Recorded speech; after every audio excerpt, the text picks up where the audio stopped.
Hello mga kamamshi, kumusta kayong lahat? Matagal akong hindi nakapag-upload. Ang daming nangyari mga kamamshi sa hindi ko pag-upload. Hindi ko na ikikwento lahat kung ano yung mga nangyari na yun. Basta, ang dami. At saka yung sasabihin ko mamaya kung ano yung dahilan bakit ako hindi nakapag-upload. Matagal akong hindi nakapag-upload. I think isang buwan or sobra pa sa isang buwan. Basta matagal. Kaya ito itatry ko na pag-video, mag-upload para ma-update kayo kung ano na yung nangyayari sa amin dito sa Pinas. So, ngayon ito gagata kami ng malunggay. Ang daming malunggay mga kamamshi. Fresh ito mga kamamshi. Hindi namin to binili. Ninakaw namin to. Charot lang. Sa to doon sa kilala ni Papa. At saka may dito mga kamamshi. Ang tawag dito sa amin nito, buay. Buay ba? Buyay. Basta, yun ang Ate Ken! Ano palang tawag Buay. Oo, buay. To? Yung sanyog mga kamamshi. Masarap to. Paborito ko to nung bata pa ako. Lagi ko tong inaantay kay Papa pag nag-o-open si Papa ng nyog. Inaantay ko to kasi nga masarap. Masarap yan. Oo, masarap to mga kamamshi. Matamis. Na yung kumakain na yung ate ko. So, ito ako himay-himay ng malunggay dahil nga gagataan namin. Lalagyan namin to ng kalabasa. Kalabasa na masarap. Mamaya ipapakita ko sa inyo yung bahay. Ipapakita ko kung ano yung mga natapos na, yung mga nagawa. Actually, maraming pagbabago ngayon dito sa bahay, mga kamamshi. Yung last na ko upload is yung magulo pa, di ba? Yung bahay, yung mga tiles, tinanggal. Basta magulo. Sa taas, yung kwarto namin, makalat. Basta, hindi maganda. Pero ngayon, okay na. Hindi pa kami tapos, mga kamamshi, pero siguro mga 2 weeks na lang matatapos na to. May mga lang, mga konti na mga tinatapos. Ayan. Tsaka yung pintura. Tsaka sa likod, may gumagawa ng aming outdoor kitchen. Ayan. At tsaka siya, may bahay-bahayan. Ayan. So mamaya, ilalabas ko kayo. Ngayon kasi mainit pa. So, ayan, sabihin ko na lang ngayon kung bakit ako hindi nakapag-upload ng matagal. Nagkasakit ako mga kamamshi. Hindi maganda yung yung pakiramdam ko. Actually, hanggang ngayon hindi pa rin maganda yung pakiramdam ko. Kasi pneumonia ako mga kamamshi. Siguro halo-halo na lang, stress, ganyan. Sobra talaga akong na-stress mga kamamshi. Itong mga itong mga malapit nang matapos yung bahay namin, dyan ako talagang na-stress ng bongga. Tapos marami pa yung mga nangyari, hindi ko na lang sabihin ba. Maraming mga nangyari din. Kaya na-stress ako ng bongga. Tapos wala kami dito sa bahay. Nandun kami sa ate ko na mahirap talaga yung namin sitwasyon talaga. May may nagsabi sa amin na bakit hindi kami nag-rent. Actually naghahanap kami pero mahirap mga kamamshi. Mahirap maghanap ng re-rentahan. Kasi minsan walang papayag ng 1 buwan lang. Ganun. Mahirap talaga. So kaysa i-google namin yung oras namin sa paghahanap ng matutuluyan, ayan, o isang bahay or apartment. Nag-focus na lang kami dito sa bahay para mapabilis yung paggawa, para makauwi kami dito. So, ayun, nagka-pneumonia ako mga kamamsi. Ano lang yun? Una, sipon. Tapos nilagnat ako isang beses. Tapos nawala naman siya mga kamamsi. Tapos mga after 2 days, hindi pa yun. Basta, start lang nun sipon. Tapos dami nangyari pa.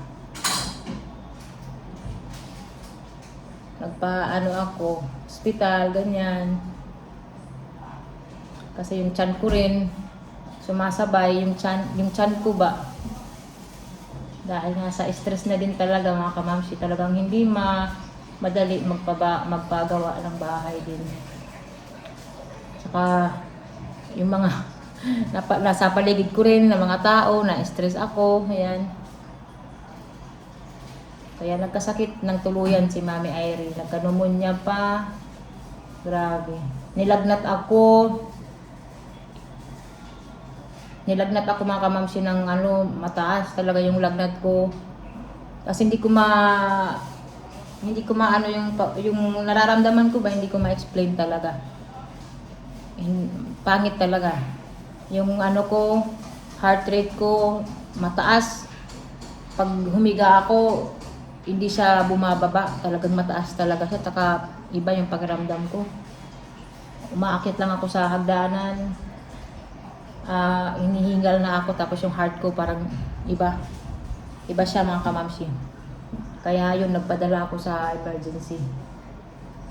Saka yung lagnat ko nga, hindi ako makalakad, basta ang dami kong nararamdaman sa katawan ko.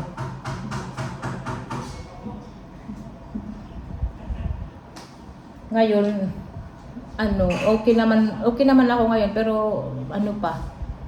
may parang pa ba, hingal or parang pagod, gano'n. Siguro dahil din sa pagka-pneumonia ko, parang gano'n mga kamamsi. Tsaka ayaw ko talaga ng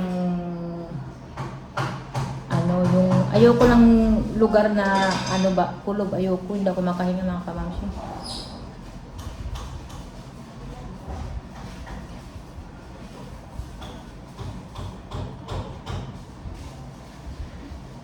Kaya yan ang dahilan kaya hindi ako nakapag-upload.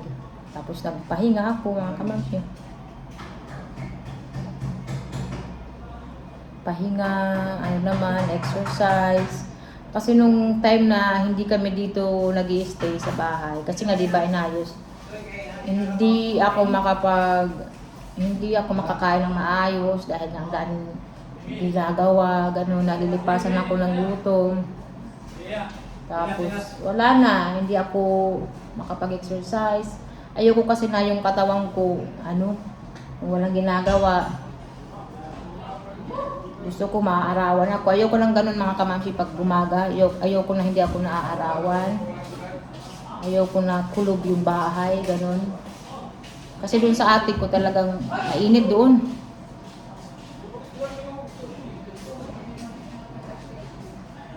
Tsaka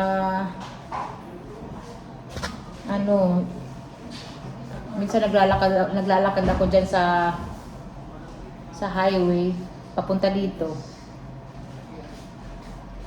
Yung usok, hindi ko rin kaya. Sabi ng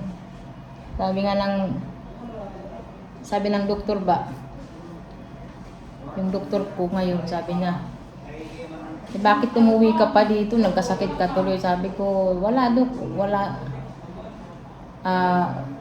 Kailangan namin umuwi din dito dahil hindi rin kami doon mabubuhay sa Switzerland.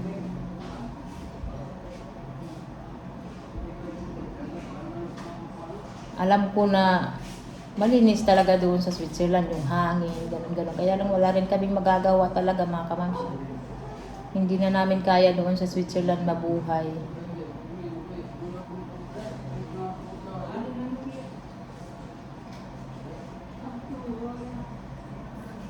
Kung dito kami sa Pinas, okay siya. Yun nga lang, talagang mahirap ngayon dahil nga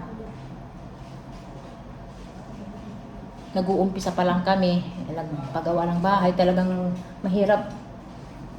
Nag-a-adjust pa kami lahat. Yung bahay, ganyan. Yung stress. Mahirap sa una.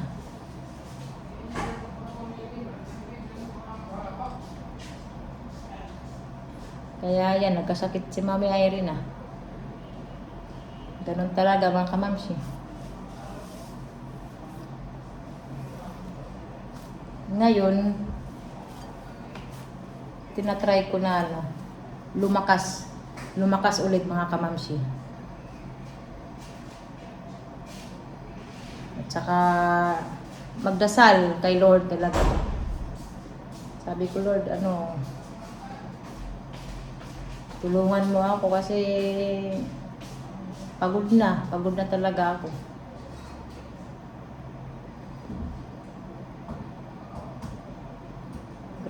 Grabe talaga yung pagkasakit ko ngayon.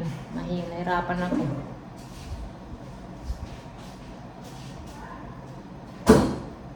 Tapos dumagdag pa yung ko mga kamamsi, yung anxiety ko. Dumagdag talaga siya. Pero hindi naman ako nagpa-panic attack na wala naman. Yung anxiety ko lang. Feeling ko magpa-panic attack ako pero hindi naman siya natutuloy. Yung mga ko lang, yung mga physical symptoms ko mga kamamsi, dumadagdag talaga siya ngayon mga kamamsi. Yung yung palpitation, skip beats. Grabe. Okay na ako eh. Naging okay ako mga kamamsi nung inista po yung gamot ko. Naging okay ako. Yun nga. Yung dapat na tuloy-tuloy yung paggaling ko. Siyempre, di ba, nagpagawa kami ng bahay. Hindi ko yun magagawa. Kung hindi maganda yung pakiramdam ko.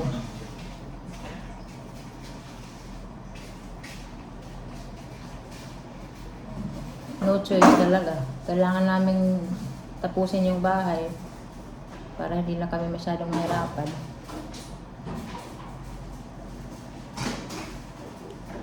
So ngayon, may mga pa naman ako, may mga physical symptoms na nararamdaman sa ating anxiety.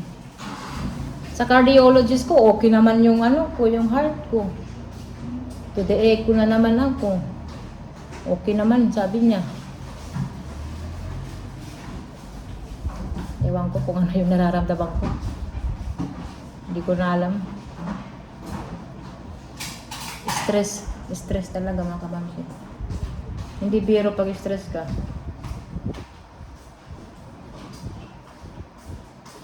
So, mamaya ulit mga kamamsi. Pakita ko sa inyo yung bahay. Ayan, muna ako, nagchika kung ano yung nangyari sa akin. Hindi biro yung nangyari sa akin, yung pagkasakit ko. Humina yung immune system ko talaga kasi nga na-stress ako, wala kami dito sa bahay, tapos yun yung pagkain.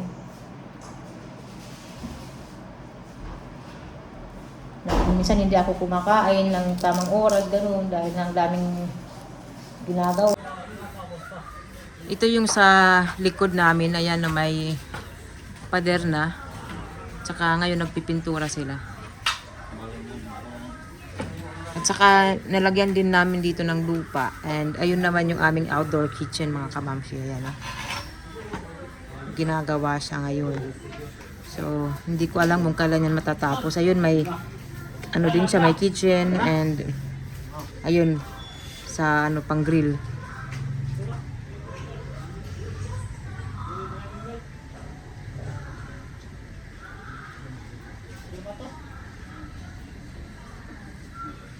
Pader na yan lahat mga kamamsi.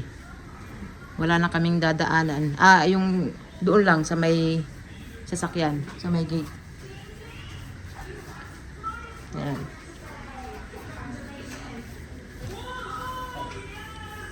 Yung barracks wala na din. Tanggal na. Pero marami pa rin ang aayusin. Saka ito yung likod. Ayan yung likod namin. Ay, yung lanay. Ayan.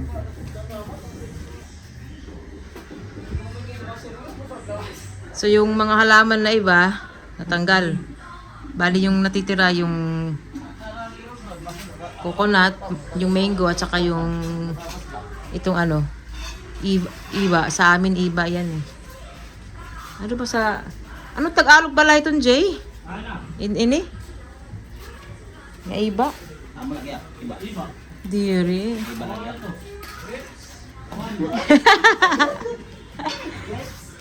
Basta yung maasim. May dito Tagalog niya. Saka yung saging ngayon. So, balikan natin dito. Yan. Ayun yung... kamyas. Oo, kamyas. Ayun, kamyas pala yan. Ang babae agad. Ang babae agad tungang sangkay.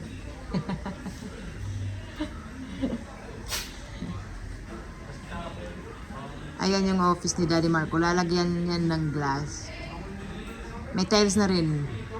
Saka dito, balik, kulang na lang pintura.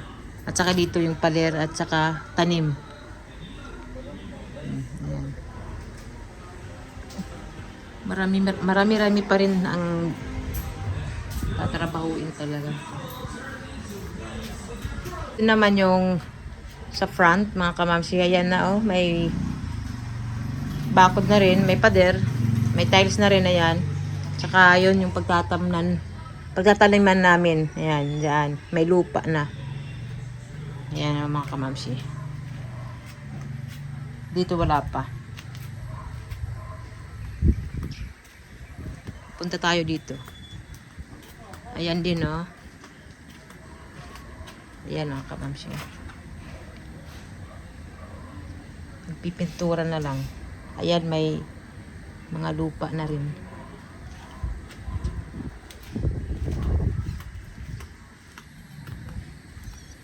Ito, oh. Ito yung labas. Close na talaga. Wala nang dadaanan doon.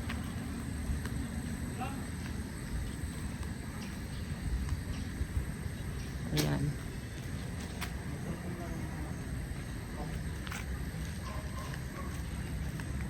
Lilibutin natin dito. Ayan.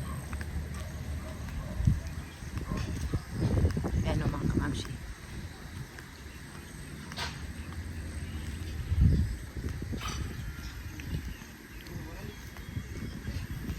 Ito yung lupa na binili namin. Ayan.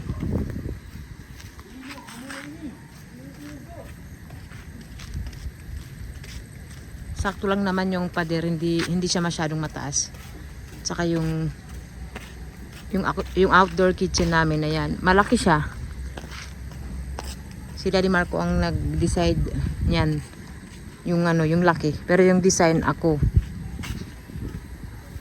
So pintura na lang yan mga kamamsi. Ito pipinturahan pa to ng gray ata, ayan.